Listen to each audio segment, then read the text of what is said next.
Professor Flowers, it's Kevin Leland here in day 11 of my isolation, but day 1 of no fever without Tylenol, so I think I'm on the mend. Thank you for your well wishes.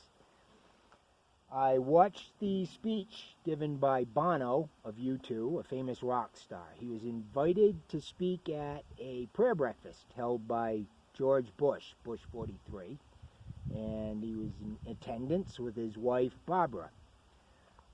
Bono spoke on Isaiah 58, or in general the entire book of Isaiah, and that book of the Old Testament is referenced by a New Testament gospel, Luke, most famously, chapters 25, where he speaks of the Lord telling his disciples, "You saw me thirsty, you gave me something to drink. You saw me hungry, and you gave me something to eat. You saw me naked, and you clothed me. I was in prison, and you visited me." And his disciples asked, "Lord, when have we ever seen you hungry or thirsty or naked or in prison?" And the Lord said, "When you have done it for the least of my brothers, you've done it to me."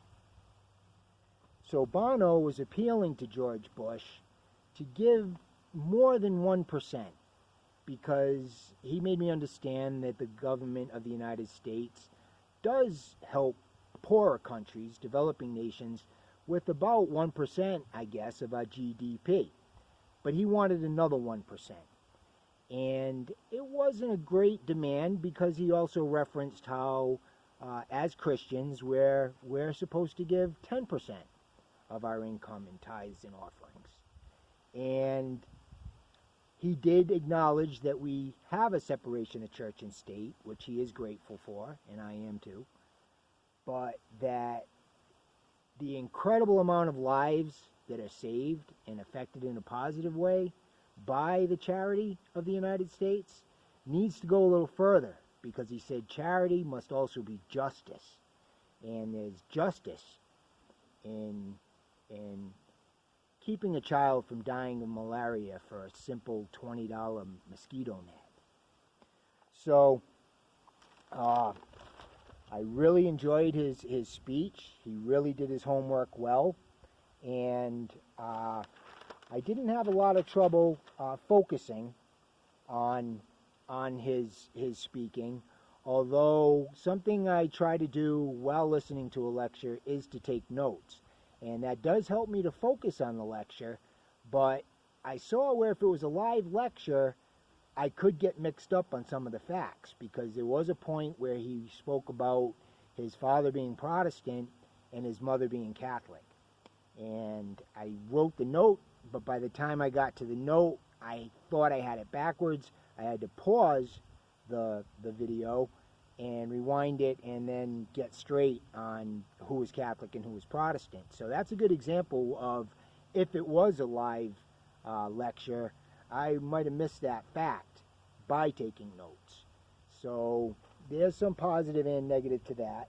But other than a bathroom break when I had everything all set up and was ready to go, those were really the only two interruptions that I found in the lecture. I